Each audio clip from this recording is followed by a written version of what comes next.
Welcomes to Priya's kitchen. இன்னைக்கு பிரியாஸ் கிச்சனில் பார்த்தீங்கன்னா சிக்கன் பிரியாணி செய்ய போகிறோம்.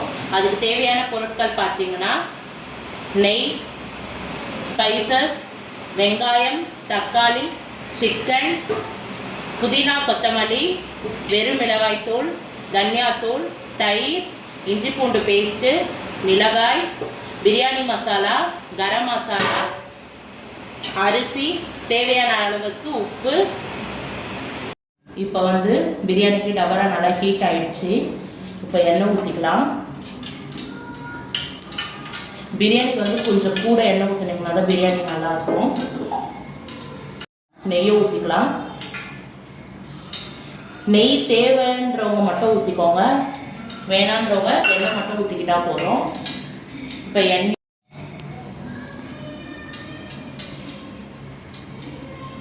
இப்போ ஹோல் ஸ்பைசஸ் எல்லாமே போட்டுக்கலாம். ஸ்பைசஸ் நல்லா ஃப்ரை ஆகணும், நல்லா வெடிக்கணும், அது வரைக்கும் வெயிட் பண்ணுங்கள். இப்போ ஸ்பைசஸ் எல்லாமே நல்லா வெடிஞ்சு பொரிஞ்சு வந்துருச்சு. இப்போது வெங்காயம், பச்சை மிளகாய் போட்டலாம்.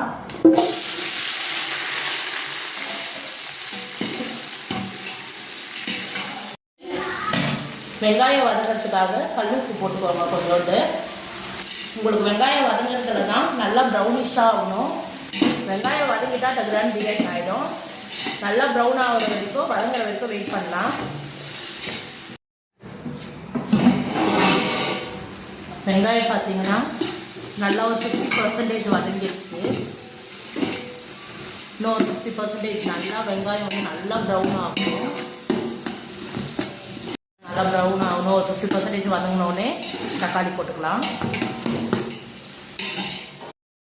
வெங்காயம் பார்த்தீங்கன்னா நல்லா வதங்கிடுச்சு. இப்போ தக்காளி போட போகிறோம்.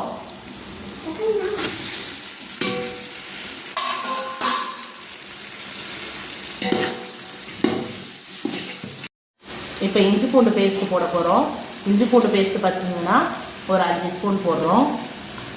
நாங்கள் வீட்டிலே அரைச்சிருக்கோம். வீட்டிலே அரைச்சி போட்டிங்கன்னா டேஸ்ட் அதிகமாக கொடுக்கும்.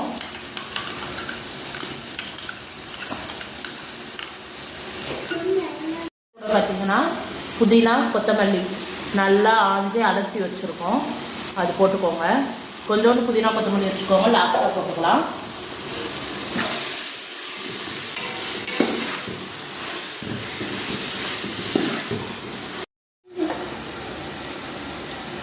இப்போ வெங்காயம், தக்காளி, புதினா, இஞ்சி பூண்டு பேஸ்ட் எல்லாமே நல்லா வதங்கிடுச்சு. இப்போ நம்ம சிக்கன் போட்டுக்கிறோம். சிக்கன் நாங்கள் 1 கிலோ எடுத்திருக்கோம். 1 கிலோவுக்கு பார்த்தீங்கன்னா 1.5 கிலோ அரிசி எடுத்திருக்கோம். சிக்கனை வெங்காய தக்காளி கூட நல்லா வதக்கிடுங்க. உங்களுக்கு 1 கிலோ சிக்கனுக்கு 2 கிலோ அரிசி கூட சேர்த்துக்கலாம். நீங்கள் கறி கம்மியாக அரிசி அதிகமாக, சாப்பாடு அதிகமாக கூட வரும். கறி கொஞ்சம் லைட்டாக வதங்கிடுச்சு. இப்போ தயிர் ஒரு 5 ஸ்பூன் தயிர் ஊற்றிக்கோங்க. புளிப்பு இல்லாத தயிராக எடுத்துக்கோங்க.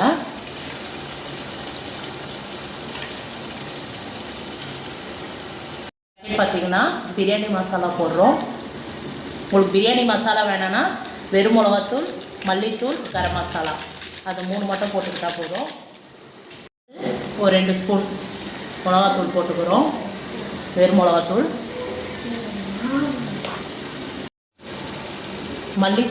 மல்லித்தூள் பார்த்தீங்கன்னா ஒரு 1.5 ஸ்பூன் போட்டுக்கிறோம். கரம் மசாலா பார்த்தீங்கன்னா ஒரு 1/2 ஸ்பூன் போட்டுக்கிறோம். மஞ்சத்தூள் ஒரு 1/4 ஸ்பூன். அவ்வளோதான், எல்லாத்தையும் போட்டு நல்லா மிக்ஸ் பண்ண வேண்டியது தான்.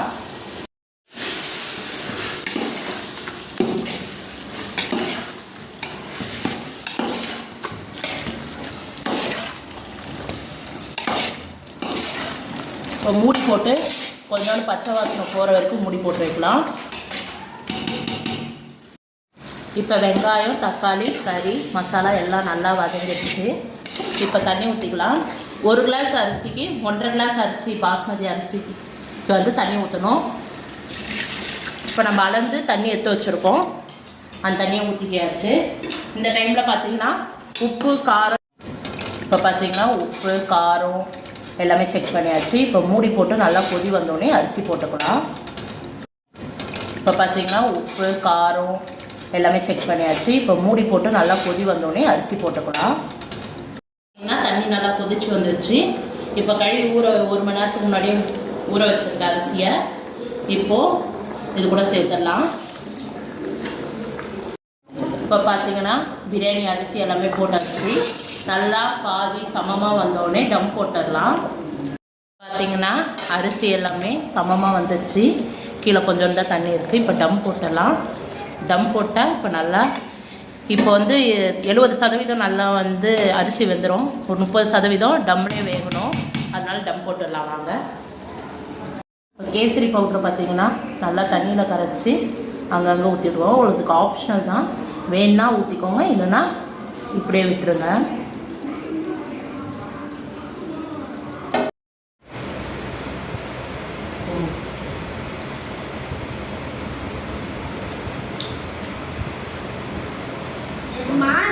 बिरयानी कम लाते, खूब लाते।